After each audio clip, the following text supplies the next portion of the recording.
council and staff and ladies and gentlemen that are joining us here tonight, if you please rise with us and sing in about Canada.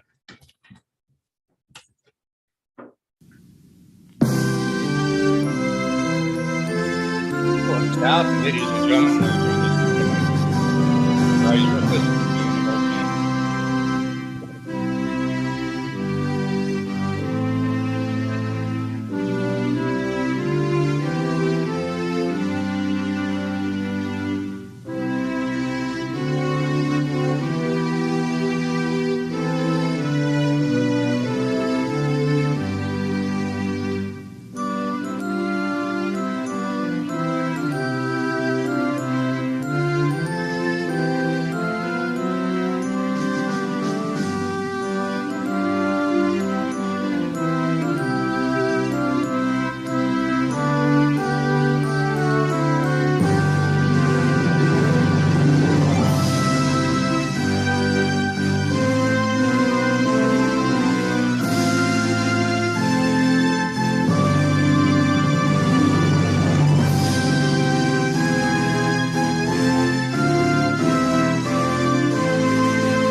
Join us in a moment of silent reflection.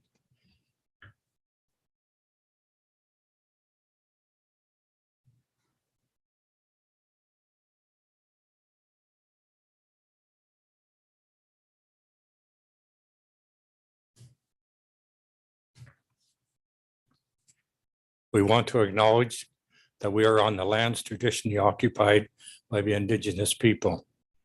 They continue to care for this land. They continue to shape the town of New Tecumseh, and we want to show our respect. Hundreds of years after the first treaty was signed, they're still relevant today. Please be seated.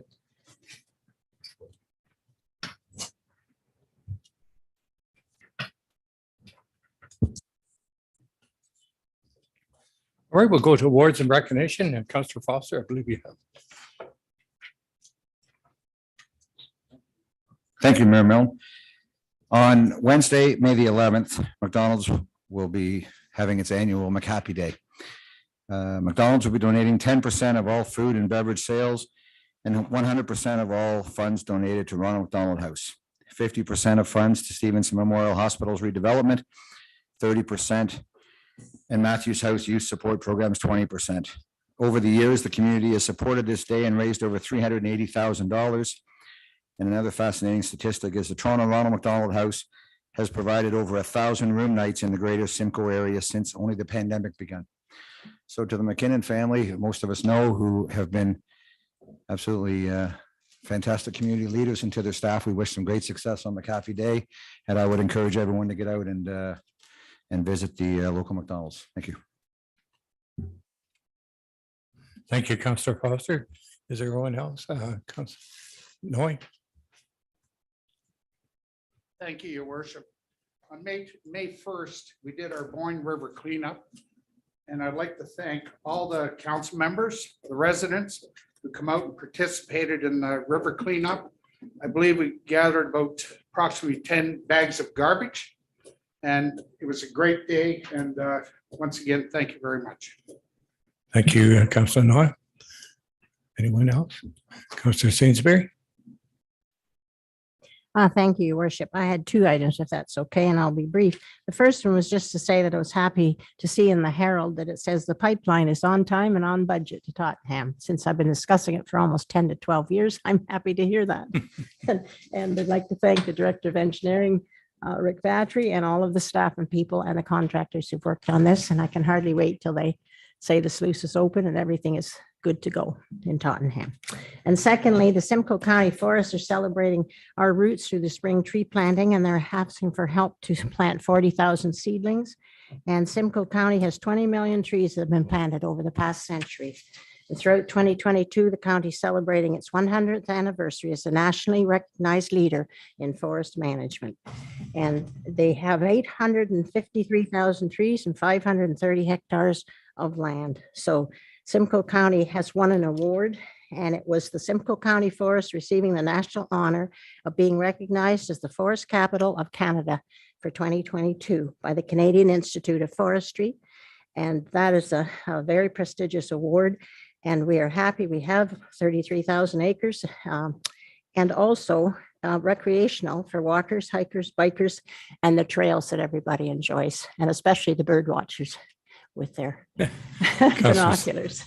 Thank you, Your Worship. Thank you, Councillor Sainsbury. Councillor Jim. Thank you, Your Worship. We attended a celebration. We presented a certificate to Walter and Linda Davidson celebrating their 50th anniversary. WT Potato, they were recognized by the potato industry, and very happy to be there to present them the certificate on your behalf. So that was a nice day. Thank you, Councillor Jim. Anyone else? All right. I'll go to the clerk to identify any items to add or delete to the agenda. Madam Clerk. Thank you, Your Worship. So we do have two things to address with council. The first is a request to move report R3, additional information to item C.W.3 Committee of the Whole meeting of October 18, 2021. Sale of 10 and 14 Wellington Street and 13 Church Street, Alliston, to after the closed session. The second matter is a housekeeping item, and that relates to the fireworks files.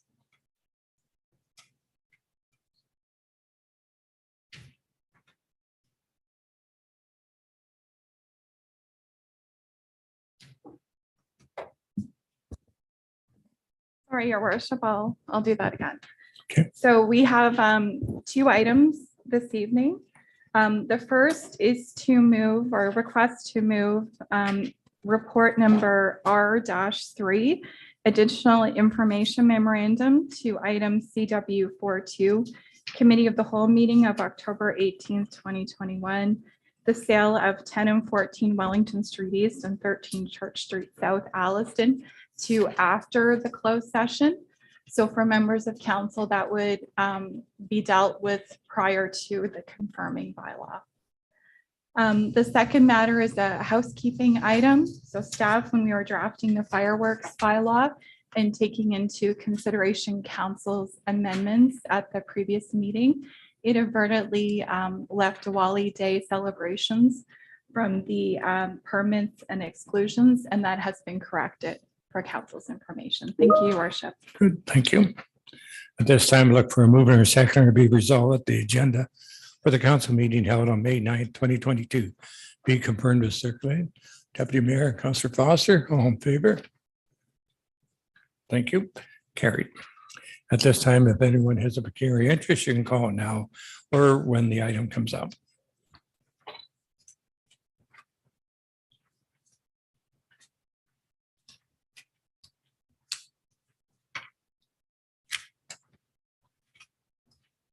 A motion moved and seconded be resolved at the minutes of the council meeting dated April 25th, 2022 be adopted as circulated. Mover and second, Councillor Beatty and Councillor Noah. Any questions? All in favor? Thank you. Motion's carried.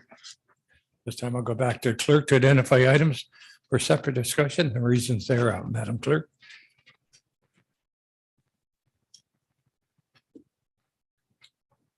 Thank you, Your Worship. Item D-1, Laurie Neville, a committee focused on water. We have a deputation.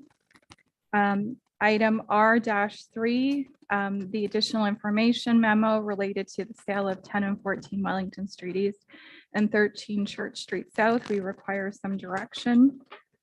And lastly, CS1, verbal report of the CAO, resale of 10 and 14 Wellington Street East and 13 Church Street South.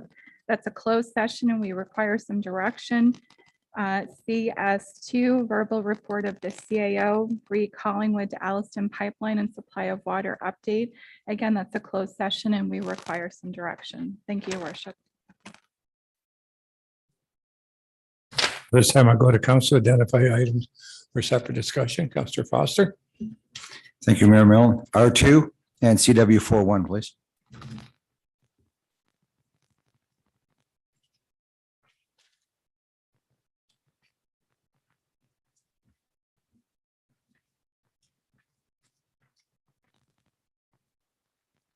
Anyone else? I'll go back to the clerk to summarize all items for separate discussion, Madam Clerk. Thank you, Your Worship. Items for separate discussion are as follows.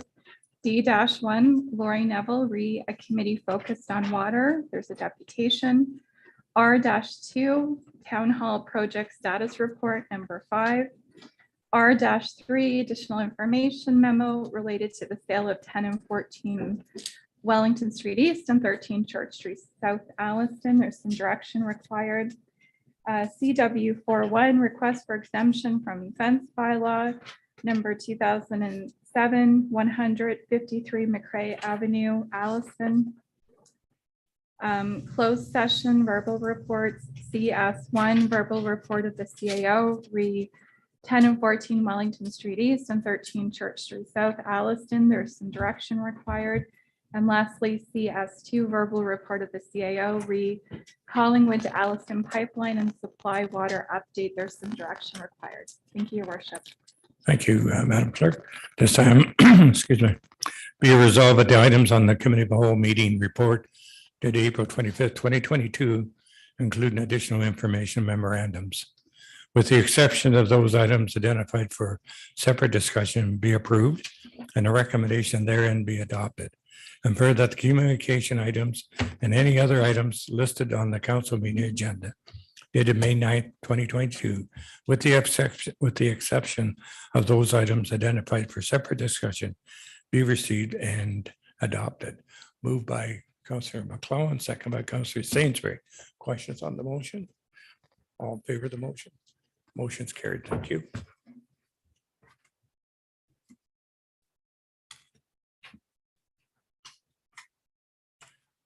Deputy Clerk, if would you bring Ms. Neville in, please? Thank you, Your Worship. Ms. Neville, if you can turn on your camera and mic, please. And just a reminder, you have 7 minutes for your presentation. Thank you. Thank you. You can hear me? Yes, we can hear you, Laurie. Hi, I'm Laurie Neville. I live in Tottenham. Mayor Milne, Deputy Mayor Norcross, council members, thank you for this opportunity to speak to you. I'm hoping we can have a conversation here today, and I'm hoping we can continue the conversation after this meeting. I would like your input, your ideas, and your thoughts about tap water. Can we talk about it? Can we brainstorm ideas? What are your thoughts on water conservation? Yes, the pipeline is here, but we are learning how expensive and fragile that Collingwood water supply is. The province is imposing growth targets from New Tecumseh to Collingwood. The province can at any time increase those growth mandates. All new growth and future growth requires water.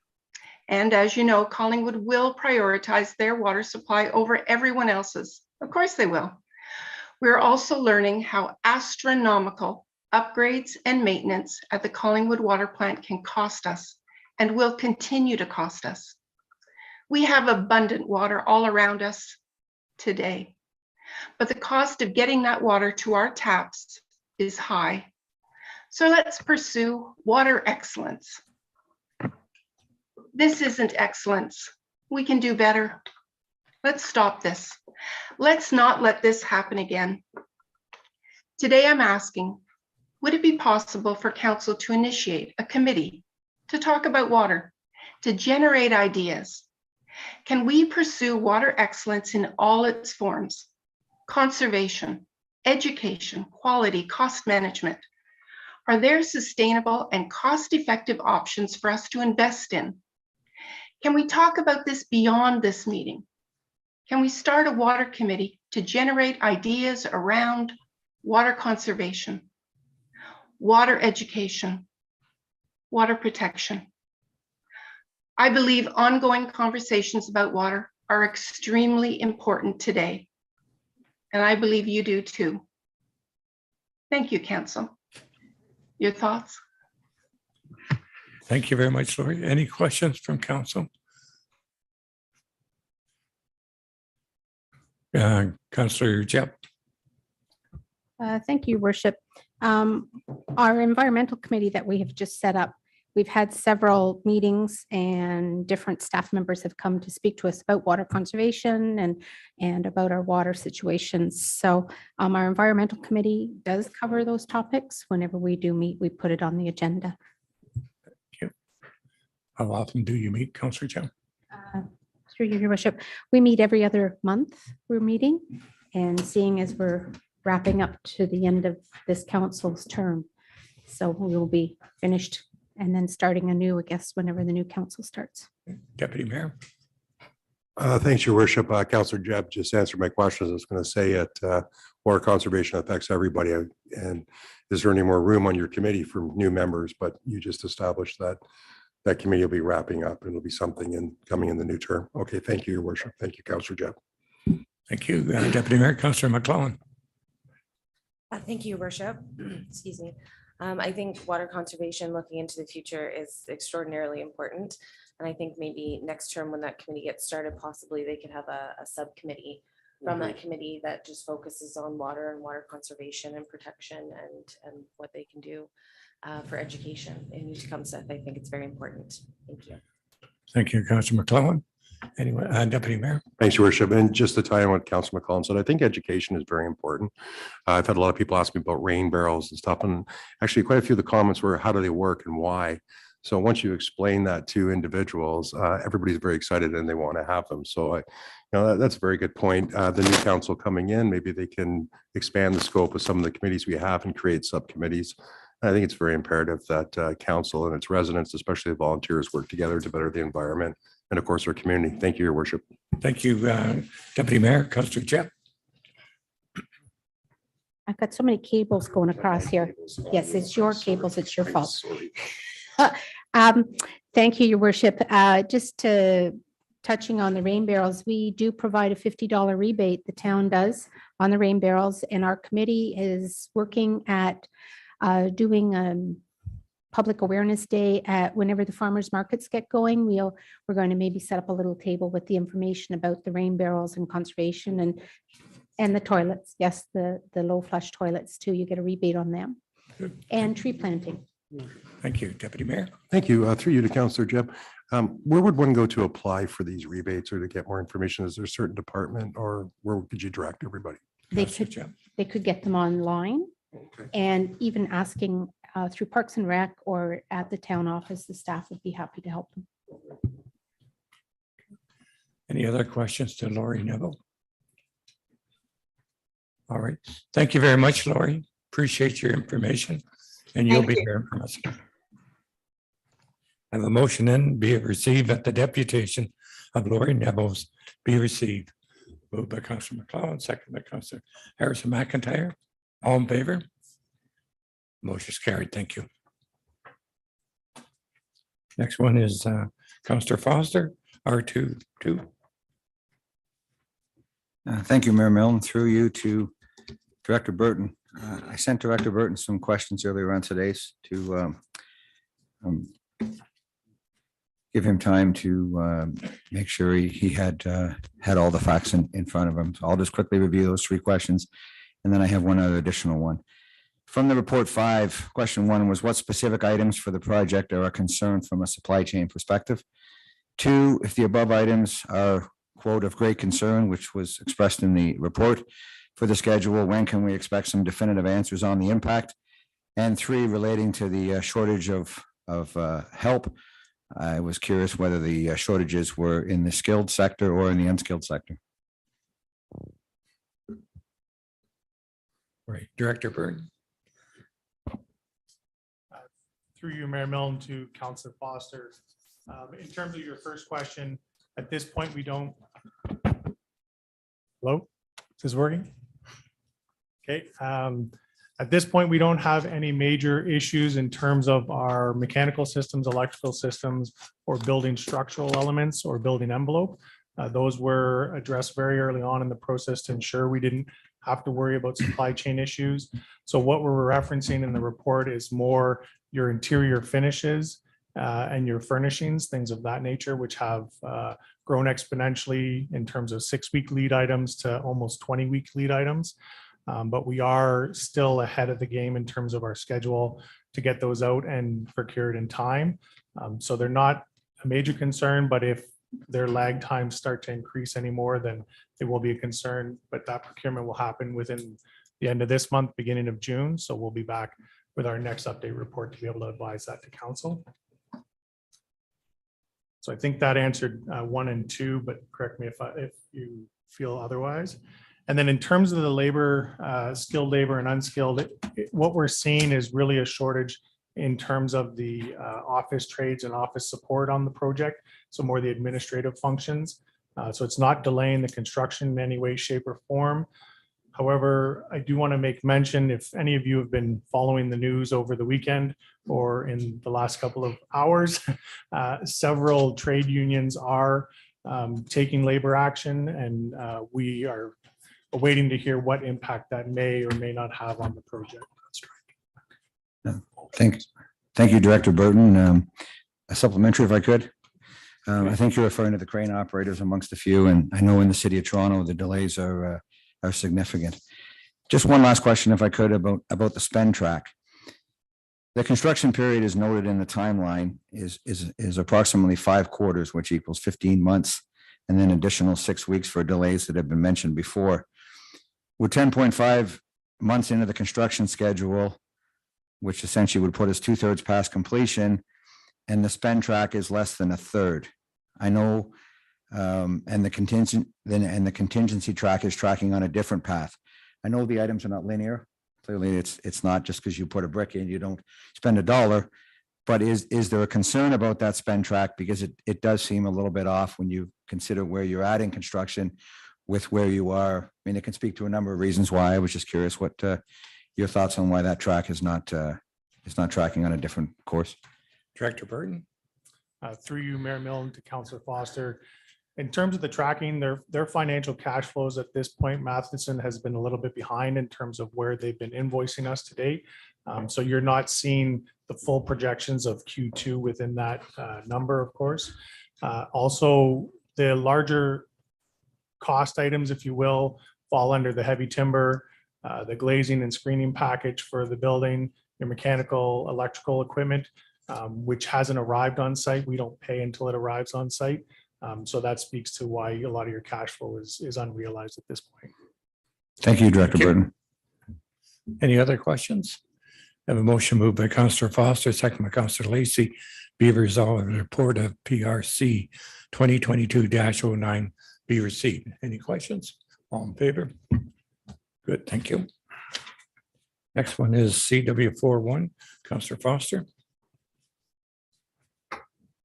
Thank you, Mayor Milne. Let me just, there is a section in this bylaw that refers to, on James McCague, there was a section that was in there, and we spoke about it last meeting, that references if the pool is removed, then the fence has to come down. And I believe I questioned it at the last meeting, and I'd like to pursue that line of questioning further, is that why do we put something in reports that's virtually unenforceable? And if there is a plan to enforce it, I'd like someone to explain to me how you're going to do that. And what would happen if the house is sold multiple times and someone shows up 15 years later and says, oh, back in 2022, a team of people put this together and suggested that fence is going to come down. I just can't see that. I can't see the practical implementation of that in any way, shape, or form. So I'd like to see it either explained to me in a rational way that would make sense, or removed from the bylaw. I'll go to the clerk.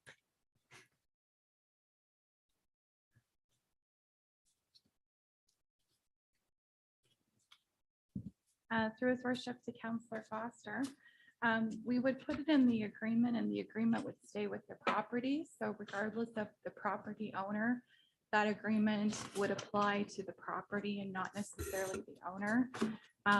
Subject to council determination, we could go one step further and actually place it on title. So it's a legal binding document on the title of the property. Supplementary if I could.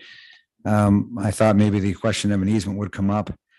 I think my personal opinion is I think that's aggressive at best, and I would not support something like that. So my motion would be to remove that exception. If the rest of council sees the same wish, that's fine. If not, so be it. You wish to put that as a motion? I sure would. Yes, please. Councillor Foster have a seconder? Councillor Noy? Okay. Discussion on the new motion? I don't see anywhere. Well, Councillor Sainsbury. Well, thank you, your worship, through you to the clerk. If that goes on title, is there a cost to that? Do we do that through the clerk's department or through our solicitor? And if there is no pool, I don't know why they would want the fence, but it is for privacy, I assume, but. Madam Clerk. Thank you, your worship, through his worship to Councillor Sainsbury. Yes, if the agreement was to be registered on title, there would be a cost associated with that. And it would go through our legal channels here. Okay, thank you. Councillor Jeb. Through you, your worship, maybe to the clerk. The fence that they're requiring is higher than a normal privacy fence. And that this is why we need to have the permission, correct? Go to the clerk. Through his worship to Councillor Jeb, yes, that's correct. The applicant is asking for a variance to the sign bylaw and it relates to the height of the fence. Councillor Supplementary. Jeb. And this was the reason why I had asked that we add this condition in, because it's a higher than normal privacy fence. And I can understand if there is a pool there, but when the pool comes out, then a normal height fence could be erected and the higher one removed. That was the reasoning. Okay, thank you. Anyone else before I call the motion? Deputy Mayor. Thank you, Worship. Just listen to both councillors and actually understand where both are coming from. I'll take a stab at this, but could you maybe just amend it then that if the pool is removed, that the fence goes down to the regular height as per the bylaw? Does that suffice? Or Councillor Foster, you would, I'm sorry, I'm kind of referring to you because I understand what you're saying there, Councillor Foster. With all due respect to the deputy mayor, I just believe the position of trying to put, if we're that opposed to it, then I would respectfully suggest we have a vote on whether we want to approve the fence or not. But to add conditions that may show up 10 years down the road or down the line is not something to me that's, I think, reasonable to future employees of the town or reasonable to future councils to look back and try to figure out what happened. Either we approve it or we don't. So I'll stand on my original request. Councillor Noy, did you wish to comment? Thank you, your worship. What was the height of the fence that they were asking for? Does anybody know offhand? 8 feet or 8 feet? No, it's 6 foot. It's right in the report, 6 foot. 6 foot is normal, I believe. Okay, So if they're asking, why are they asking for 8 feet? I can't understand why. They're asking for 6. So that's a normal height. Because of where it's situated, it's a lower.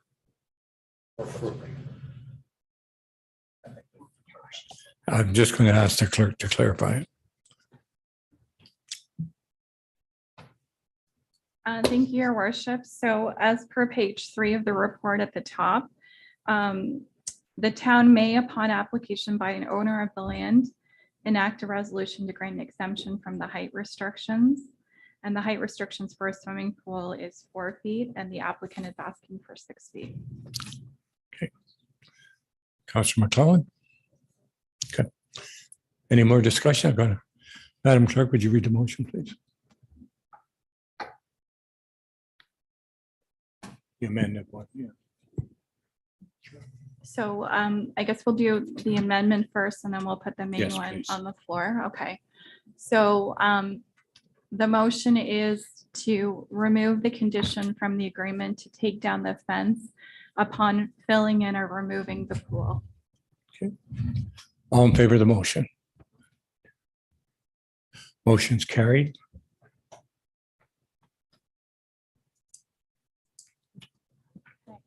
Sorry, I'm going back and forth here. So then we'll go to the main motion, your worship, if you want to read that out. Okay. Be resolved that a report of Min 2022-14 be received and further that the request for a variance to offense by law 207-100 received from the applicant to allow a 6-foot high vertical board closed construction fence partly within the front yard of the property located at 53 James A. McCague Avenue in Alliston be approved and further that the mayor and clerk be authorized to sign the agreement and any other documentations required to allow for a closed construction fence. All in favor? Motion's carried.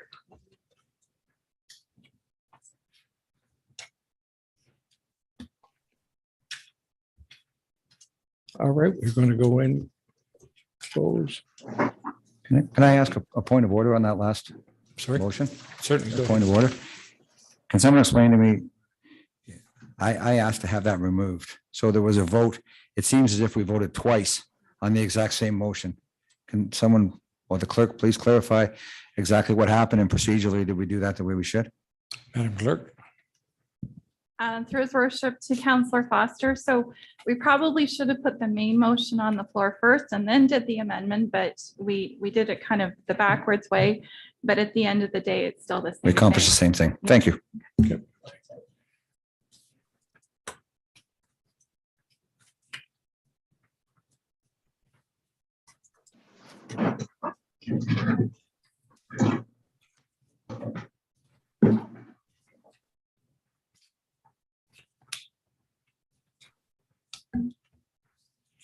This time we're going into a closed session. Deputy Mayor? Thanks, your worship. That's in regards to the buildings that are for sale. If That's- I'm correct in reading my agenda. That's correct. Thank you, your worship. Due to the real estate nature of it, I'm going to declare a pecuniary interest, please, and I'll excuse myself. All right. I guess I just can't turn my computer screen off, can I? So I'll physically get up and leave. Thank you. Okay. Yes, you can do it now. Do you want to take your case?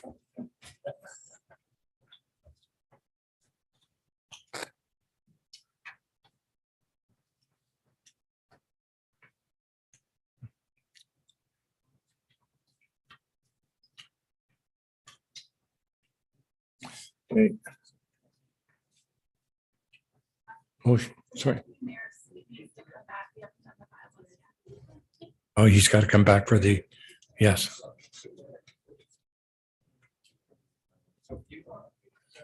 He can't go home, no. Yes. He's got to come back for the committee. No, we need to do. What's the bylaw? Or you can just move them. Okay. Oh, there is.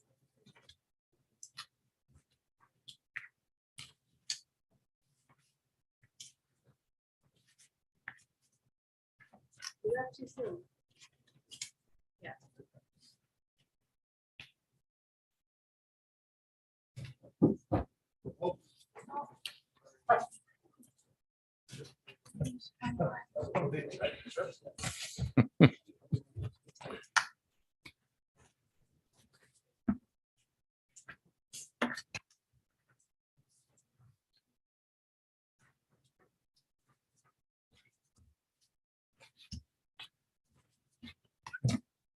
Moved by Deputy Mayor and second by Councillor Jeb, the bylaw 2022-047, a bylaw to regulate and control the sale and discharge of fireworks and to provide it for the insurance for the discharge of fireworks and to repeal bylaw 93-136, bylaw 22-048, a bylaw to amend the bylaw 2021-123 being the fees and charges bylaw, and bylaw 2022-049, a bylaw to authorize the execution of a site plan agreement with 5022918 Ontario Inc.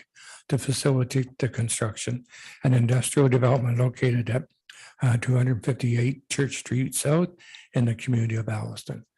Any questions on the bylaws? All in favor? Thank you. No, you can leave, Deputy Mayor.